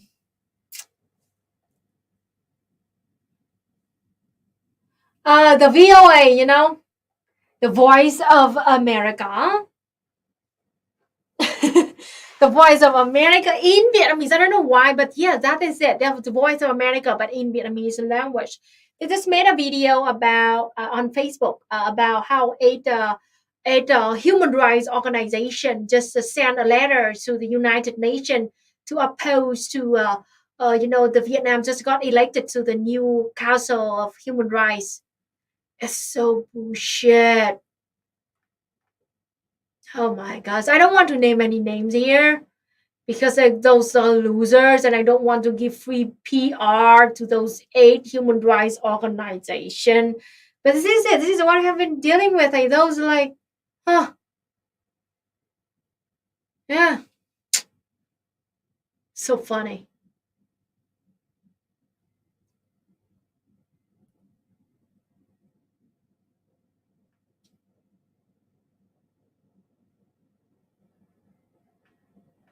Oh, headache. Ah.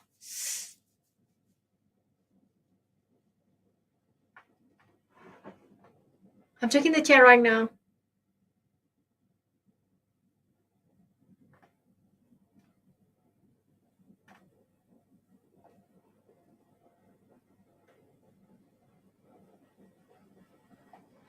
Oh.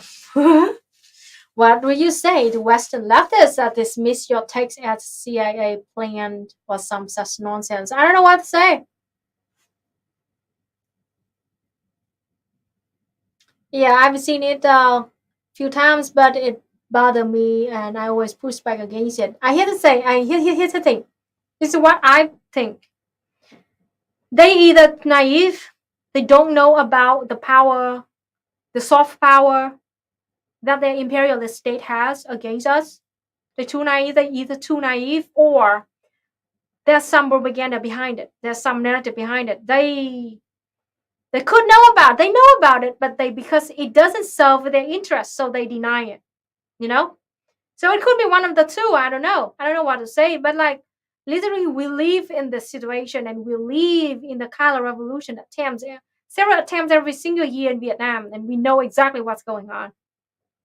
So I know in this situation, I guess that you have to trust the voices like me more because like from the perspective of communist Vietnamese living in Vietnam, we literally see this shit going on right now. And whole thing is too that like those people I can't believe that I think that I know the argument that you're talking about here. That here when I talk about how organizations and such as like the CIA, the USAID, the USAID, and the NED too.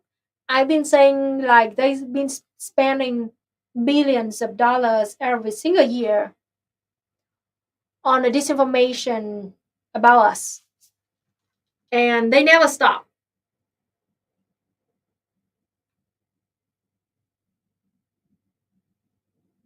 And they never stop. And then, okay, also again, like organization like Human Rights Watch too, Radio Free Asia, Vice, Voice of America, literally state-owned kind of, state-funded kind of organization like that.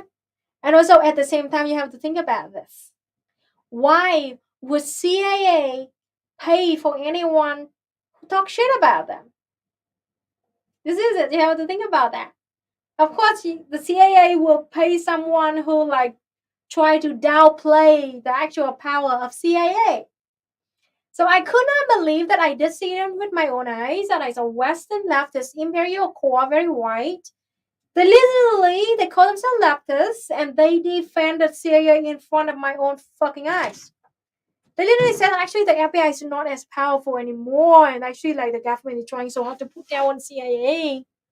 Well, okay, I wanted to just jump in here because the CIA has paid people to shit talk the CIA before. And we talk about that. Like, so for instance, we've done whole streams where we talk for hours about like Operation Mockingbird and other ops that the CIA has run where they've tried to basically plant all kinds of poison pills in like leftist literature, leftist organizations. I mean, they've done it a lot. We've talked about it very extensively. But their point is this, to downplay the power of CIA. I was about to go into this point too. Yeah. Like, yeah, they did talk about CIA a little bit, but the whole point is to like, oh, actually, CIA is not that powerful anymore. Like from 2014, the government shutting down on them. They're like, yeah, they admit that the CIA was bad in the 60s, 70s, and 80s, but now they barely have any power, dude. What are you talking about? Like, well, they in the 60s and 70s, I mean, really from like the 30s up until today, really, they have had controlled opposition of people who were like, oh, fuck the CIA, blah, blah, blah, blah, blah. And they're actually ops and spies. I mean, we just found out, for instance, that I just found out that Gloria Steinem was a CIA operative. And she was like a radical feminist who was very critical of the government in many ways. And so they have many cutouts now, like NED and NGOs. Yeah. Yeah. But the thing about it is, we go through and show that history, and we tell people to do. Here's the other thing. I'm sorry, this pisses me off too. We never tell anybody what to do, ever. Like, you'll never find Luna saying, you have to follow the Vietnamese model, the Vietnamese path. You have to do what Vietnam is doing. We're telling you to learn your own material conditions and find your own, learn dialectical materialism, learn theory, yes, but more importantly, do the practice of going into your community and organizing. And we leave it up to you. We're not really trying to like lead anybody. I mean, I don't know. What we want to do is educate people about the CIA, about USAID, about all the NGOs that have connections to the CIA, about all the capitalist journalists that are in Vietnam spreading it. I'm not saying that these people are CIA, but they're definitely like spreading have a connection. The same kind of narrative. Yeah, I mean, they're coming out of schools narrative. Like the British, what is it, SAOS, the African and Oriental Studies School, that kind of shit, which is known for training CIA agents. I mean, we're trying to point this shit out. I don't know why the CIA would pay us to like constantly point out what the CIA is doing in the global South. I mean, Luna has a whole thread about USAID that goes in a very... I gotta say that it's a huge fucking flag for anyone, especially the leftists, to say that CIA was bad, but is now not bad anymore. What? Yeah. What's the what? Like, what would be the? I don't know. It's bizarre. It's bizarre. Bizarre, yeah. And we it's like we say that we know that there are bad actors out there. There are lots of bad actors, but it's like it's impossible to tell if they're CIA or if they're 4chan trolls or if they're liberals that think that they're more radical, like rad libs, like. Or they doing like opposition, like like control opposition to like, oh, CIA is bad, so you have to support USAID. I mean, there's all kinds of and they're the same thing. It is scary, but you know what? It's like it's good for people to be skeptical, for sure. And we always tell people, like, don't just trust everything we say. We've gotten things wrong plenty of times. Yeah. You know, and we've had to go and make corrections, and we fucked up. So, like, don't just trust us or anybody. And you should know that the internet is festering with trolls, bad actors, fascists who are pretending to be leftists. There's at least like 5 fascist ops right now pretending to be like these like hypersectarian cults, you know, ranging from like MAGA communism to the debate bros. I mean, they're not fucking like who they claim to be. And it's very obvious when you just dig a little bit beneath the surface. And they play this like professional wrestling kayfabe game where they're, you know, pretending to be communists and anarchists, but in reality they're like, you know, pushing really, really horrendous reactionary imperialist agendas. I mean, look at like the NAFO shit. I mean, there's all kinds of different ops being run from all sides. Like you have NAFO on one end, which are like, there's some clear fascism going on with the NAFO meme brigade and like astroturfing and bots. But then you have like MAGA communism, and the MAGA communism are like, Putin did nothing wrong. There's no reason to criticize Russia, blah, blah, blah. And then you have the NAFO people who were like, oh, there's no problem with fascism in Ukraine whatsoever, blah, blah, blah. It's like... And Cuba is terrible, according to those MAGA communists. From all sides. Yeah, right. Cuba's always terrible from all sides. But the point is, it's very sophisticated. They come from all directions. They take all forms, you know, and there are lots of different forms of bad actors. Yeah. You know, some of them are cops, yes. Most of them are like fascists, trolls, or just shit libs who think they're more radical than they really are. People who've been duped by all these different groups. I mean, it's very complicated. And just don't fucking just get offline. Like, don't spend all your time online. And also, you have. Sorry, I'm done. But thank you. I just had to. Yeah, we just talked shit about the NAFO and MAGA communism. You also have, quote unquote, anarchists who support NATO. This shit, you know, the online media, social media is full of like fat shit. I can't, like, to survive in this. Oh, hello, Silver's book. Yes, so, I mean, we, as actual principle, leftists, communists, Marxists, Leninists, anarchists, if you want to survive and have a healthy social life on the social media, you have to put shit tons of effort into, you know, critical thinking, investigating before you actually believe anybody's words. Like, because this shit happened, you know, like the NAFO thing, the MAGA communism, who like literally like the Nazis and fascists under the cover of communism, and they're literally the imperialist shows and neolibs under the cover of anarchists, with like anarchists who support NATO. Like, what the fuck?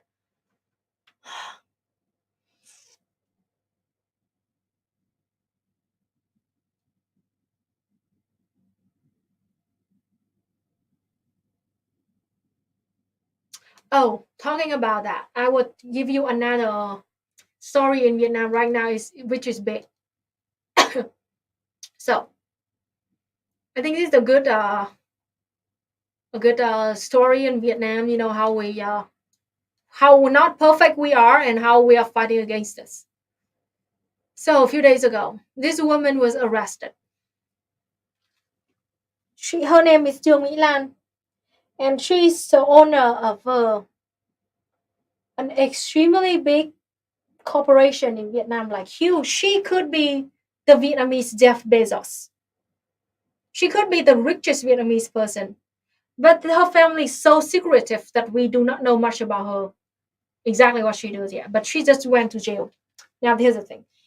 Lots of Vietnamese people said that like her family is like mafia, in the sense that like her whole family run like huge, like control huge part of Vietnam, and they extremely goddamn rich. She could be as rich as Jeff Bezos with like the total amount of like 100 billion US dollars in her pocket, in her family's pocket. She went to jail because of 2 things. First, she run the you know, like in 2018, 2019, her company issued some bonds And it's okay. She did it against the law, and she literally lied to millions of Vietnamese people. And she issued the bonds, and she took into her pocket a few $1 billion in just 2 years, 2018, 2019. Billions of US dollars from the pockets of Vietnamese people into her family's pocket. It's totally illegal. And that's how she got rich. Her company started in 1992, very 30 years ago.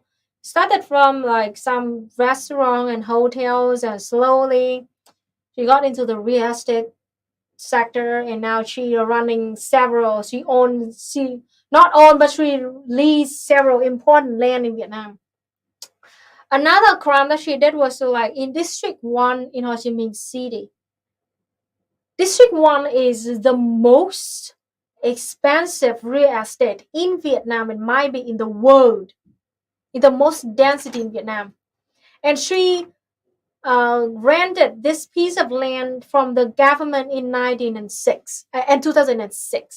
And she leased it until 2020 for around 15 years. And she built the land, and they found out that she worked with the corrupted government in Vietnam in 2006 and rented this land for really extremely cheap price. And she just made shit tons of benefits and profits out of this land from the public land of Vietnam. And yeah, we are cracking down on that too. Yes, CJ? I gotta ask if that's a real bird. No. That's even the birds are fake? That's a porcelain bird. Even the birds are a lie? What a scammer. Yeah, real estate classic. Rich landlords, you gotta be, yeah, exactly. And she made money by from 2006 to 2016 for 10 years. The government of Vietnam was ran by neoliberals. It is really bad time in Vietnam. And yeah, the biggest problem was that the Vietnamese government was run by neoliberals. The whole government was so fucking corrupted. I don't even know how to explain it to you. Almost as bad as the guy Marcos in Philippines again. Not as that bad, but almost. It's so bad that they run the government for 10 years. And she took that real estate, a bunch of cheap real estate, because of that neoliberal government who literally intertwined each other. They worked with each other. She took shit tons of public land in golden area for extremely cheap price, and she just made tons of benefits out of it. She also has connection with billionaires in Hong Kong, because her husband is a billionaire in Hong Kong. Her husband is a Hong Kongian billionaire, ran a bunch of businesses in Hong Kong. So they expand their business internationally too, not just in Vietnam. And this is not just her alone. That her whole family is they say a mafia kind of thing. Her husband, her cousins, her uncles, her parents, her daughter and son. Yeah. Is she the one that they got at the airport? Or was that somebody else? Somebody else. What was that story? That was kind of a funny story. Another story I tell you again later. Another fun story too. So yeah. And they're not in jail. The neoliberal government in Vietnam was taken out in 2016. And the current government right now is extremely leftist, extremely communist, and really good, and want to fight against corruption.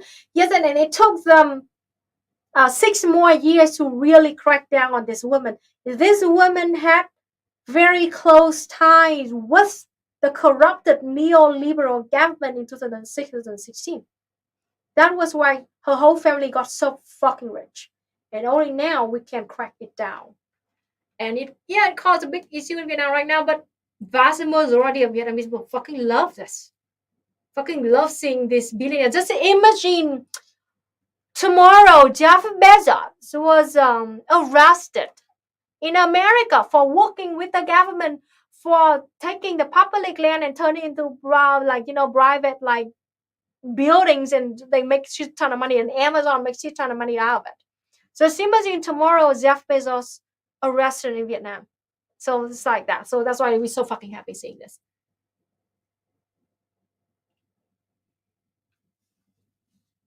Oh, Vietnam trying to stay, like balance between this. China is our biggest trade. Yes, trade like partner. We sell a lot of things in and out of Vietnam, but we also buy a lot of things from Europe and the USA too. So it's kind of very complicated situation because we export agricultural products to China, but we buy like microchips or phone accessory or cars thing or like all kind of machine kind of thing because we cannot make them in Vietnam yet. But we do not have like enough like material to for it there. Yeah, so we have to import it from Europe and from America. Yeah, so it's kind of like that. We trying to stay being like balance. Also, we try to be self sufficient too, self reliance. So this is her and her daughter. They're like the biggest uh criminals here, and her daughter like both like the biggest criminals in the scrum. And yeah, hopefully this is for example, the VTB office building, this is in District 1. It's about 2,000 square meter, pretty huge. And she rented this from the local government for 15 years, from 2006 to 2020. And yeah, they just made a shit ton of money from this. It's just one teeny tiny example of hundreds of real estate that she took from the government. It all looks like my ex. Oopsie. Maybe that's her. Could you check out your ex now in jail or not? Maybe she dated the daughter of a billionaire.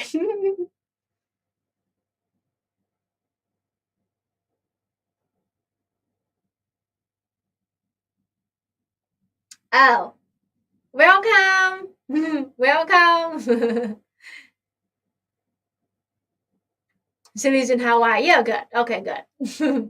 So another funny thing in Vietnam too. I have about a few minutes left, so let me tell you this story before I ended my stream. So there's a famous lawyer in Vietnam, three stripe lawyers, aka anti-communist lawyer. He's been famous for protecting the rights of three stripe anti-communist terrorists in Vietnam for years.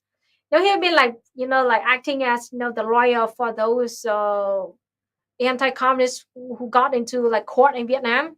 Hate those people. So that lawyer been working for in Vietnam for like I don't know 10, 15 years, pretty long time. And because of what he did to protect the rights and defend the three stripes in Vietnam, terribly he even like got into like some illegal stuff too to protect you, lie to protect those people, not like just like doing his job. More than that, he also had connection to receive shit ton of money from the overseas organization in Vietnam too. In the last few years, he's been trying so hard to ask for to flee to the USA to become what do you call it, political refugee in the USA. And last month, I think the USA just issued that, the USA will give them political refugee for him and his family, his wife and two kids. So, okay, and Vietnam knew about this. The government in Vietnam just know all about this, of course. Of course. So, in the last month, something could be wrong, but I think last month, so the guy received that official agreement from the USA. So he sold everything in Vietnam and tried to buy plane ticket, the whole family, and about to go to USA.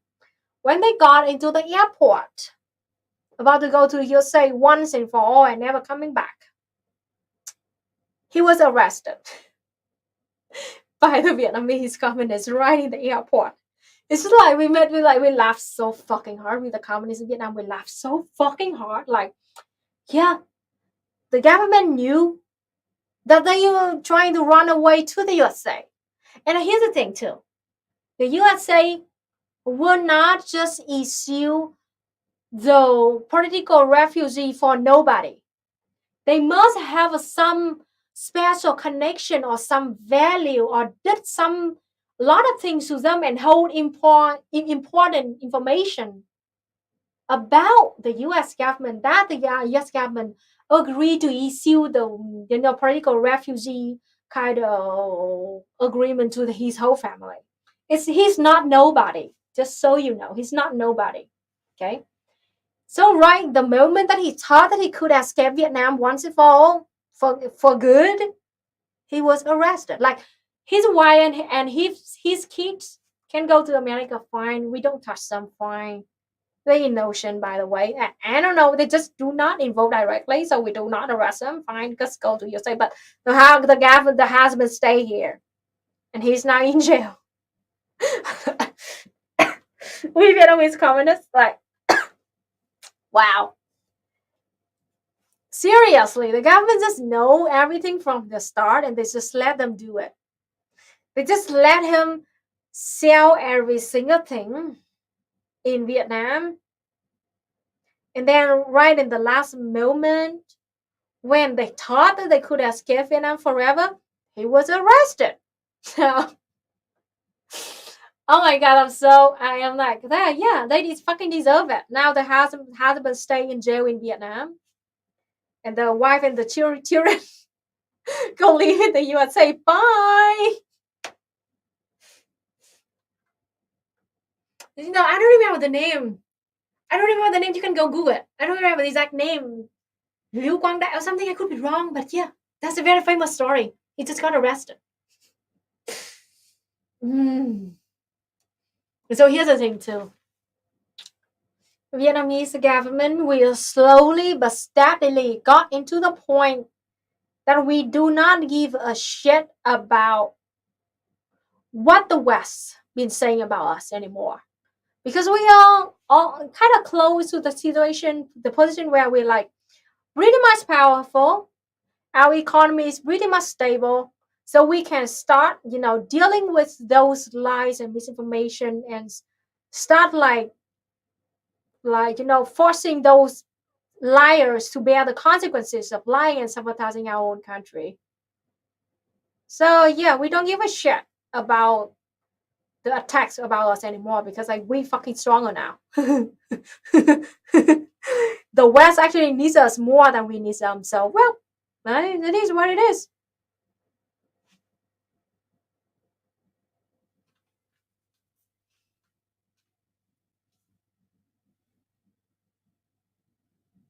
Okay, thank you so much everybody for being here. We are over time and I actually talk a lot in my stream today.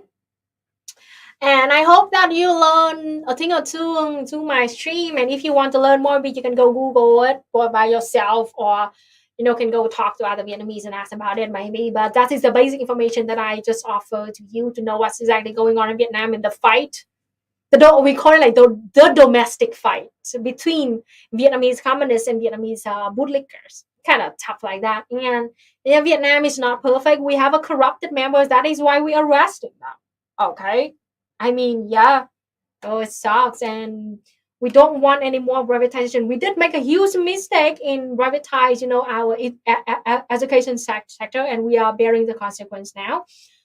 Millions of Vietnamese people are hoping the Vietnamese can, crack down on this and take back that power to the Ministry of Education. And also, yeah, and we do not want the government to privatize the energy sector. Nope, at all. Despite what the Vietnamese bootlickers have been saying the opposite thing. But anyway, thank you so much. See you next time. I talk a lot and you take care of my Means TV. Yes, shout out to Means TV. They're cool. Means TV, please check it out. Means TV is totally cooperative kind of workers own, content creators own kind of platform where you can go and subscribe, pay some subscription every month, and you can have straight up tons of good content from our cool comrades and leftists out there. So, and you can pay whatever you want. You pay whatever you want. Okay. If you can't afford it, you could pay anywhere from $0 to I think $10 a month. $10. Yeah. From $0 to $10. Yeah, really good. Okay. Bye everybody. Love you all. See you next week. Oh yes, I will stay tuned to the election in Brazil. Absolutely. Yes. Bye everybody.